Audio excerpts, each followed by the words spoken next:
Hai semua, ketemu lagi sama aku Luna. Selamat datang di channel Ngomongin Uang. Buat kamu yang belum tahu nih, belakangan ada banyak ahli ekonomi yang perkirain ekonomi Indonesia tuh bakal cenderung makin lesu sepanjang tahun 2024 ini. Wah, ada apa nih? Kok ekonomi diperkirain jadi lesu sih? Penyebabnya apa? Kondisi ekonomi kayak gimana yang bakal terjadi? Oke, kita bahas bareng-bareng ya. Kita mulai bahas dari penyebabnya dulu. Sebetulnya ada banyak faktor nih yang mempengaruhi kondisi ekonomi saat ini.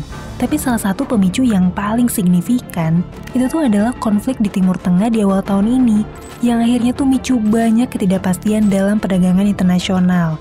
Kecemasan ini bikin banyak institusi keuangan ngalihin asetnya ke dalam bentuk dolar. Karena banyak permintaan, maka nilai tukar dolar tuh menguat dibanding banyak mata uang negara-negara berkembang, termasuk rupiah Indonesia. Dan buat ngadepin penguatan dolar ini, Bank Indonesia tuh terpaksa gitu ya naikin suku bunga acuan jadi 6,25% di bulan April lalu.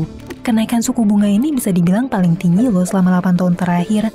Tapi apa sih pengaruhnya kalau Bank Sentral Indonesia akhirnya naikin suku bunga buat jagain nilai rupiah gini? Kenapa kenaikan suku bunga ini malah jadi indikasi kelusuan ekonomi yang diprediksi sama banyak pihak? Oke, jadi gini konsepnya. Ketika Bank Sentral naikin suku bunga, pengaruhnya tuh bisa banyak banget. Yang pertama, sesuai tujuannya penguatan dolar bisa sedikit ditekan, supaya rupiah kita tuh nggak makin melemah lagi. Tapi di sisi lain, naiknya suku bunga juga nyebabin banyak aspek negatif dalam ekonomi. Contohnya gini, dengan naikin suku bunga, berarti bunga pinjaman usaha juga bakal makin tinggi dan memberatkan para pengusaha yang mau ekspansi bisnis. Ketika para pengusaha dan perusahaan ini dibebanin bunga yang tinggi, ujung-ujungnya bakal berdampak ke aspek dunia tenaga kerja. Mulai dari perekrutan tenaga kerja baru yang makin sepi, sampai pemutusan hubungan kerja. Dan kalau hal ini terus berlangsung lama, tingkat pengangguran dalam masyarakat juga makin meningkat, dan bakal bikin daya beli masyarakat semakin menurun lagi. Kenaikan bunga bank ini juga bakal berdampak cukup berat buat sektor yang sangat sensitif terhadap bunga kredit. Misalnya tuh penurunan tingkat konsumsi masyarakat terhadap produk-produk otomotif dan properti, kayak perumahan dan juga apartemen. Semua indikasi ini sebetulnya udah mulai berasa ya di berbagai sektor yang sensitif. Kamu lihat deh data penjualan kendaraan otomotif belakangan tuh emang lesu banget. Begitu juga dengan penjualan properti yang makin sepi peminat belakangan ini. Dua sektor ini emang seringkali jadi cerminan dari perlambatan ekonomi dan daya beli masyarakat yang menurun.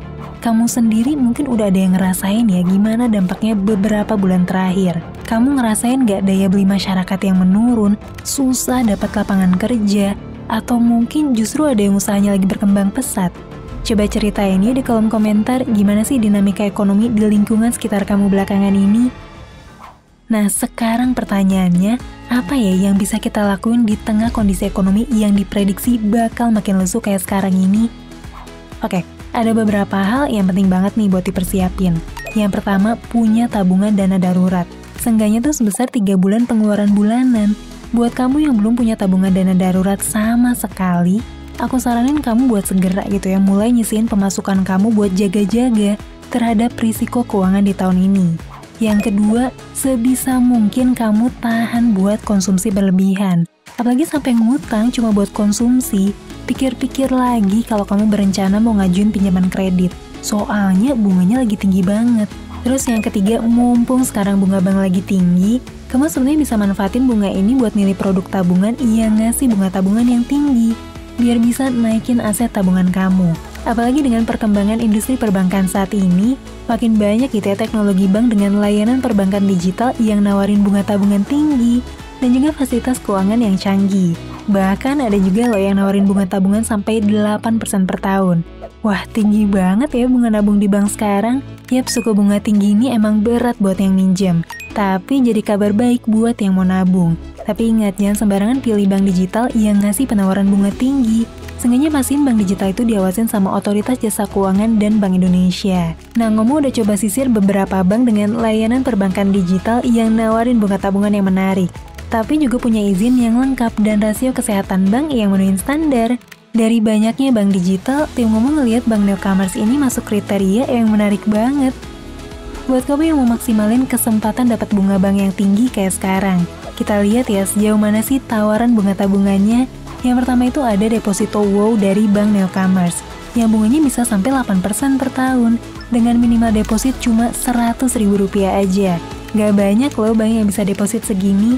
Biasanya bank-bank lain tuh baru nerima deposito di atas 1 juta rupiah. Kamu juga bisa pilih tenornya sesuai kebutuhan kamu. Pilihannya ada banyak ya, ada yang 7 hari, 1 bulan, 3 bulan, 6 bulan, dan 1 tahun. Tapi buat kamu yang pengen lebih fleksibel dan uang bisa ditarik kapan aja, kamu bisa pilih deposito fleksi.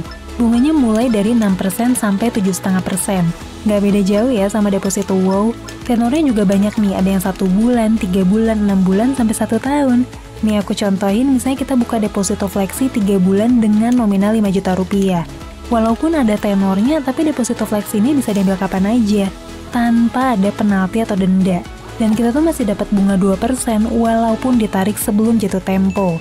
Buat kategori deposito yang bisa ditarik kapan aja, dapat 2% dari Bank Newcomers ini udah tergolong tinggi loh. Soalnya biasanya deposito bank lain itu nggak bisa ditarik sebelum jatuh tempo. Kalaupun bisa, bakalan ada denda dan bunganya juga angus. Terus buat dapet cuan ekstra, kamu juga bisa nih manfaatin beberapa promonya Bank Newcomers. Misalnya buat pengguna baru, kalau kamu masukin uang berapapun ke depositonya, kamu bakal dapat bonus minimal 10.000. Dan bonusnya itu bisa nambah maksimal Rp80.000 kalau kamu deposit sampai 5 juta rupiah atau lebih. Lumayan banget kan ya, nabung 5 juta langsung dapat gratis 80.000. Gak cuma itu aja, Bank Newcomers juga ngasih bunga ekstra di beberapa produk depositonya khusus buat pengguna baru. Yang pertama tuh di deposito WOW tenor 7 hari yang bunga dasarnya 5,5%. Di sini kamu bisa dapat bunga ekstra 2%, jadi total bunga yang kamu dapetin tuh 7,5%. Terus yang kedua, kamu juga bisa dapetin bonus ini di deposito fleksi 1 bulan. Bonus yang ini cuma 1,5% sih, tapi karena bunga dasar depositonya udah 6%, jadi totalnya 7,5% sama kayak deposito sebelumnya. Terus yang terakhir tuh ada deposito fleksi 3 bulan. Ini nih yang cuannya paling gede, karena bunga dasarnya aja udah 6,75%. Terus bonus 1,75%, jadi totalnya 8,5%. Nah, biar lebih jelas, di sini aku udah bikinin simulasinya nih, dari nabung 500.000 sampai 100 juta. Jadi di Bank Newcomers ini bisa dibilang kita bakal dapat 4 benefit. Yang pertama itu bonus buka akun, terus bonus deposit di atas 1 juta, bonus ekstra, sama bonus bunga. Dari simulasi ini kita bisa dapat ilustrasi kalau kamu parkirin dana 100 juta selama 3 bulan aja, kamu tuh bakal langsung dapat uang 2,2 juta rupiah gratis. Lumayan banget kan? Dan menariknya, semua keunggulan ini bisa kamu dapetin di Bank Newcomers tanpa biaya admin, tanpa biaya penarikan, dan juga bebas biaya transfer kemanapun. Jadinya kamu tetap bisa cuan, hemat, dan juga aman. Bisa dibilang Bank Newcomers tuh nggak cuma nawarin produk dengan bunga tinggi dan bonus yang banyak loh, tapi juga fleksibilitas. Jadi cocok buat kamu yang mau nyimpan uang buat dana darurat, tabungan jangka pendek, atau sebagai opsi investasi pas suku bunga lagi tinggi kayak sekarang. Oke, mungkin di antara kamu ada yang belum terlalu kenal ya sama Bank Newcomers. Mereka ini sebenarnya udah berdiri sejak 1990 dengan nama Bank Yuda Bakti. Tapi baru di tahun 2020 mereka tuh fokus nih ke dunia digital dan ganti nama jadi Bank Newcomers. Sampai saat ini mereka udah punya 25 juta pengguna, terdaftar juga diawasi sama OJK dan Bank Indonesia, serta udah jadi peserta penjaminan dari LPS. Dari sisi kesehatan Bank Newcomers ini bisa dibilang cukup sehat ya, dengan menuhin berbagai standar indikator dari kesehatan bank, kayak KPPM yang tinggi, dan juga jumlah aset bermasalah yang sedikit. Jadi bisa dibilang Bank Newcomers ini bisa jadi cocok banget buat kamu yang mau manfaatin momentum bunga tinggi buat bisa bertahan dalam tantangan ekonomi saat ini. Buat kamu yang mungkin kepikiran strategi lain buat bisa bertahan atau bahkan manfaatin situasi ekonomi ini, cerita ini di kolom komentar, nanti kita diskusi bareng. Oke deh, semoga penggambaran aku tentang kondisi ekonomi ini bisa bermanfaat dan nambah wawasan kamu. Sampai ketemu lagi di video selanjutnya, tetap di channel Ngomongin Uang, karena ngomongin uang gak ada habisnya.